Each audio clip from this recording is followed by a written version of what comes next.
کہ اللہ تعالیٰ فرماتا ہے کہ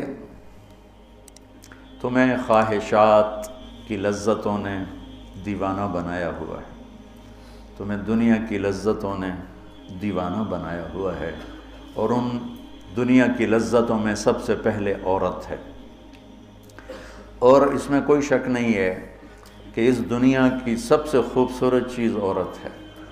اور ایک آپ کو اپنا تجزیہ بتاؤں کہ دنیا پھری اور پھر کبھی جنگل، کبھی عرش، کبھی فرش، میں جو شعر پڑھا کرتا ہوں، کبھی عرش پر، کبھی فرش پر، کبھی ان کے در، کبھی در بدر، غم عاشقی تیرا شکریہ میں کہاں کہاں سے گزر گیا۔ دنیا میں انسان کے علاوہ جتنے نر ہیں وہ بہت خوبصورت اور مادی انتہائی تھکی ہوئی، چوڑی۔ مور دیکھا ہے؟ مور نر دیکھا ہے؟ کیا اس کے پر، کیا اس کی شان، کیا اس کا حسن، اور مور نہیں ویکھی مری ہوئی چوئی دی طرح۔ گھوڑے کو دیکھو، میرے والد صاحب گھوڑے رکھا کرتے تھے، تو ہم چھوٹے چھوٹے ہوتے تھے تو جو نر گھوڑے ہوتے تھے ایسے ان کا سر اٹھتا، اور گھوڑیاں ہی کرتی ہوتی تو ساری، حتیٰ کہ چوہا بھی سونا ہوتا ہے چوئی نر۔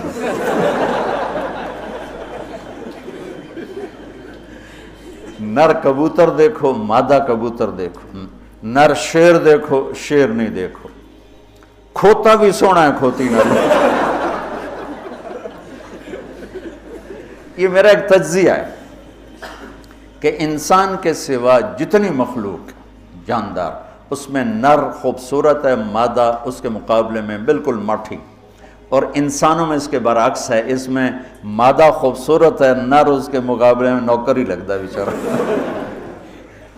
اللہ نے عورت کو حسین بنایا ہے، مرد سے زیادہ حسین اللہ نے عورت کو بنایا ہے، اور جنت کی بھی سب سے بڑی نعمت اللہ کی رضا اور نبیوں کا پڑوس اور اللہ کا دیدار، جو ایک روحانی نعمتیں ہیں۔ اس کے بعد جو جنت کی سب سے بڑی نعمت ہے وہ جنت کی نیک عورت ہے، جنت کی حور ہے۔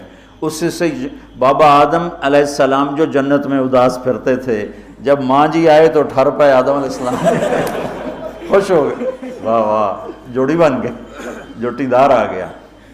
اور یہ بات تو آپ سب کو معلوم ہے کہ اللہ نے یوسف علیہ السلام کو سب سے حسین بنایا، لیکن یہ بات کم معلوم ہے کہ عورتوں میں سب سے حسین اللہ نے حوا کو بنایا، ایسے حوا۔ آج تک کوئی عورت ایسی خوبصورت نہیں پیدا کی گئی جیسی اللہ تعالیٰ نے حضرت حوا کو پیدا کی۔ تو انسانی لذتوں میں سب سے بڑی لذت، سب سے بڑی خواہش وہ اللہ نے عورت، نیک عورت دنیا کی سب سے بڑی نعمت ہے۔ الدنیا کلھا متاع وخیر متاعها المرأة الصالحہ، دنیا چند روزہ ساز و سامان ہے، اور اس میں سب سے اعلیٰ درجے کا ساز و سامان نیک عورت ہے، نیک عورت، جس سے زندگی کی رونق ہے، جس سے زندگی میں حسن ہے، جس سے زندگی میں جمال ہے۔ عربوں میں دستور تھا مار پٹائی کا، تو جب مدینہ میں ایک ریاست قائم ہو گئی تو عورتوں نے آ کے شکایت کی ہمارے خامد ہمیں مارتے ہیں، تو آپ نے منبر پر کھڑے ہو کر غضبناک انداز میں کہا، جو عورتوں پہ ہاتھ اٹھاتے ہیں ان میں کوئی انسانیت نہیں۔ اس قدر شدید ڈانٹ پلائی، جو عورت پہ ہاتھ اٹھاتا ہے اس میں کوئی انسانیت نہیں، لا خیر فیہم، کوئی انسانیت نہیں ان۔ اور آپ نے فرمایا کہ خیرکم خیرکم لأہلہ، سب سے اعلیٰ درجے کا مسلمان وہ ہے جو بیوی کے ساتھ اچھا سلوک کرتا ہو۔ اور پھر فرمایا، اور میں اپنی بیوی کے ساتھ تم سب میں سب سے زیادہ اچھا سلوک کرتا ہوں۔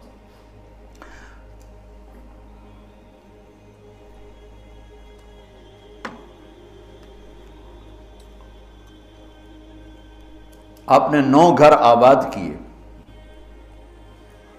جب آپ دنیا سے گئے 9 بیویاں تھیں، اور کسی گھر میں روٹی نہیں کھانے کو، دودھ نہیں پینے کو، دوا نہیں لینے کو، اور بیویاں قربان ہو رہی ہیں،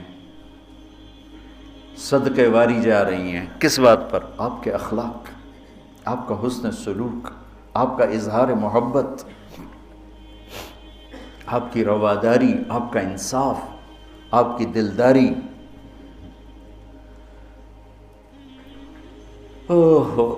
تو اللہ تعالیٰ کہہ رہا ہے تمہیں بڑی اچھی لگتی ہیں عورتیں پھر آگے نمبر 2 اولاد، پھر سونے چاندی کے ڈھیر، پھر بڑے خوبصورت گھوڑے، پھر جانور، پھر کھیتیاں۔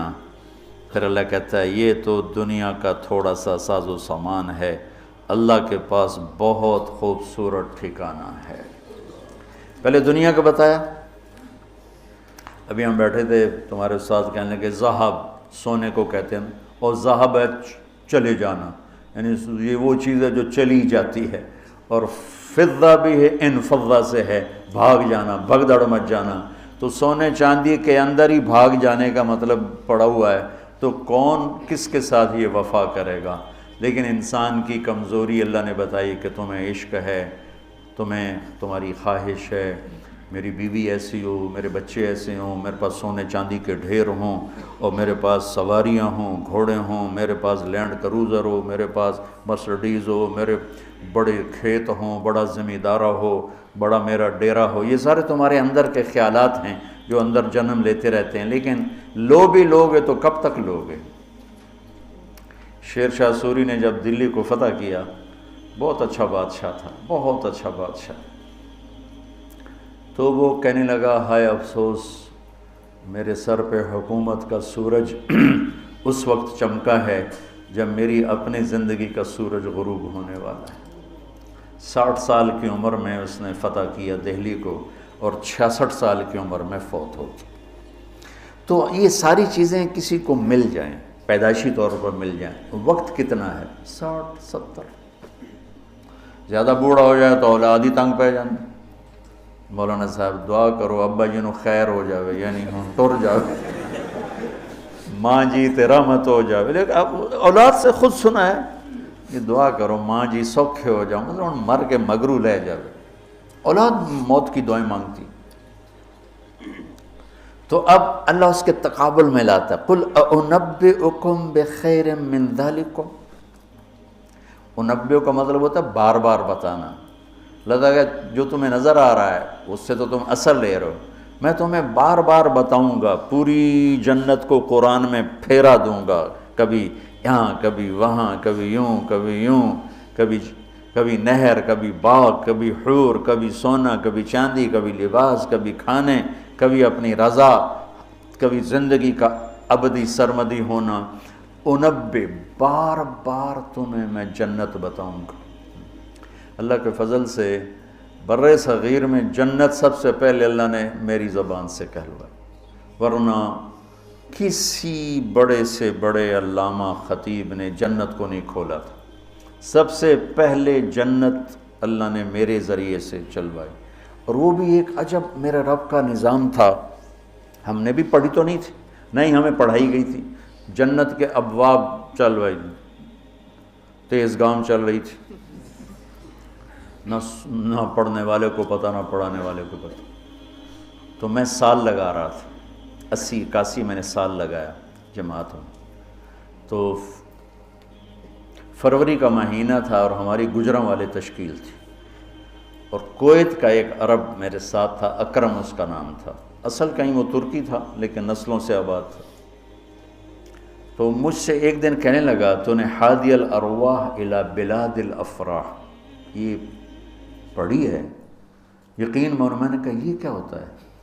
وہ نام عجیب ہے نا، حادی الارواح الی بلاد الافراح۔ حادی وہ حدی سے ہے، یحدو سے، وہ جو اونٹ کے لیے حدی ہوتی تھی نا، اونٹ کے لیے نغمہ ہوتا تھا، اونٹ تیز ہوتا تھا۔